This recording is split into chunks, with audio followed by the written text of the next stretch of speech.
Ďakujeme, ďakujeme. Okrem toho, že som vám slúbil muzeálne kúsky, tak my sme sa dopustili nového albumu pred pár rokmi a je tam taká pesnička, ktorá naväzuje na moje skúsenosti. Vidím tu medzi vami moje ročníky, že sme vyrastali bez sexuálnej výchovy, viete? A jediná sexuálna výchova bola, deti majú to dnes povinné, hej?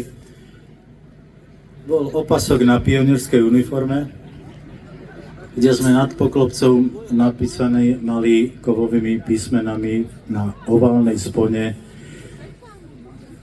vždy pripravený. Áno, správne, áno, to je pamätám.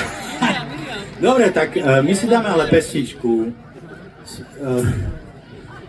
ktorá vychádza z faktu, že ja som si vtedy mal vybrať medzi dvoma možnosťami. Nebolo 70, neviem koľko.